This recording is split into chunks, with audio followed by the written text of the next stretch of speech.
बच्चों, पिछले वीडियो में मैं आप लोगों को प्रेजेंट परफेक्ट कंटिन्यूअस पढ़ा दिया हूँ। आज आप लोग पास्ट इंडेफिनिट पढ़िए। पास्ट इंडेफिनिट को सिंपल पास्ट भी कहते हैं। तो देखिए, इसका पहचान है कि पास्ट इंडेफिनिट टेंस के वाक्य जो भी होगा उसके अंत में आपको आ, या, ई, ए इत्यादि लगा रहता है, आपको देखने को मिलेगा। और उदाहरण देख लीजिए, जैसे मैंने खेला, वह गया, वह सोई, तो देखिए इसमें ई लगा हुआ है। वे आए, इसमें ये लगा हुआ है इत्यादि। ऐसे वाक्यों को जो आपके सामने आएंगे जिसमें आ, या, ई, ए इत्यादि लगा हो, वो पास्ट इंडेफिनिट टेंस के वाक्य कहे जाएंगे।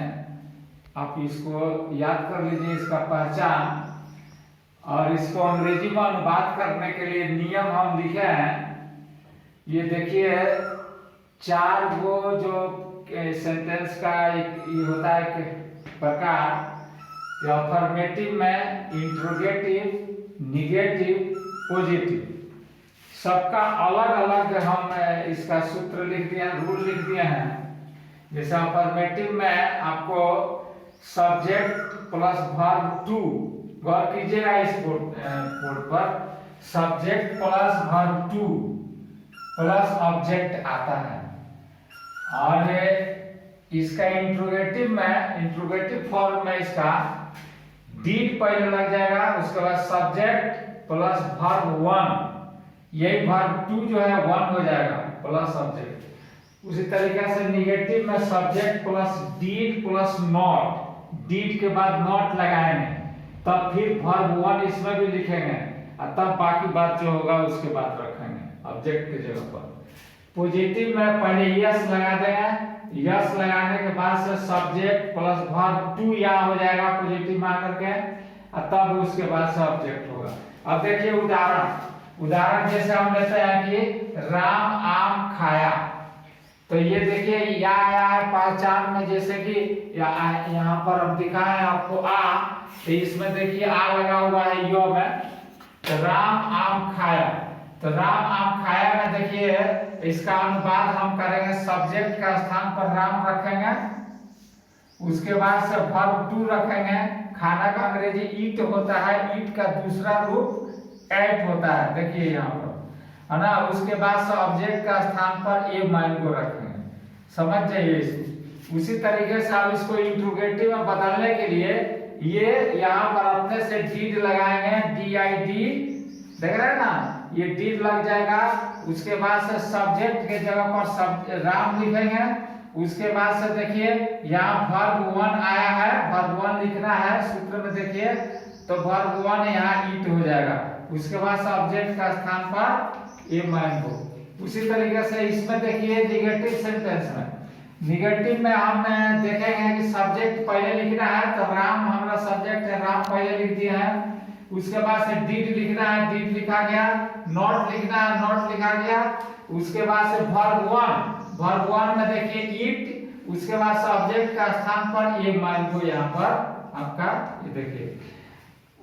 पॉजिटिव में आइए, पॉजिटिव में जैसे कि यस लग गया है, कॉमा दे देना है यस के बाद, यस लगाने के बाद कॉमा के बाद से, है ना, सब्जेक्ट ये राम, वर्ब टू, फिर यहाँ पर एट आ गया वर्ब टू, उसके बाद सब्जेक्ट के जगह पर ए माइन को हो गया।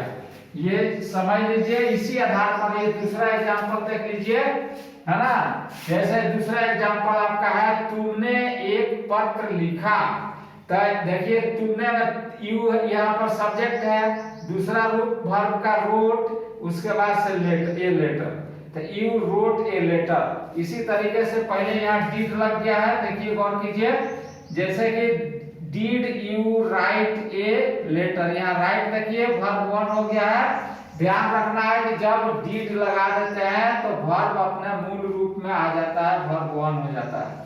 यही बात आपको पास्ट इंडेफिनिट टेंस में हमेशा याद रखना है। इसको देखिए निगेटिव में डिड नॉट यहाँ लग गया है, you did not write a letter. उसी तरह से पॉजिटिव में यहाँ यस लग गया है, और यस लगाने के बाद से बाकी जो सेंटेंस जो करते हैं उतार दिया गया है, यू रोट ए लेटर, यहाँ वर्ब टू हो गया है।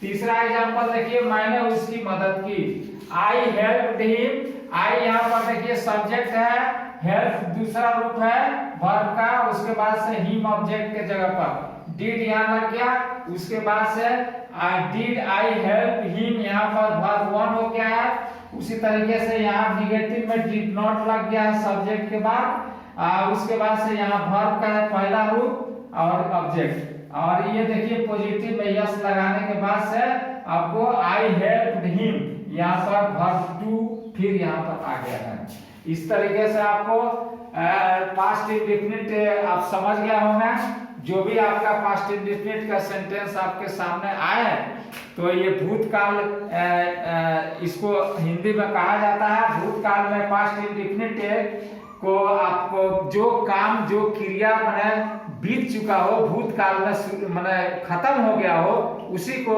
हम लोग पास्ट इंडेफिनिट के सेंटेंस कहते हैं। और इसको बनाने का नियम भी आप अच्छा तरीके से समझ गए, इसको नोट कर लीजिए और इसके आधार पर 10-20 सेंटेंस बनाइए, बना करके अपना प्रैक्टिस कीजिए। धन्यवाद।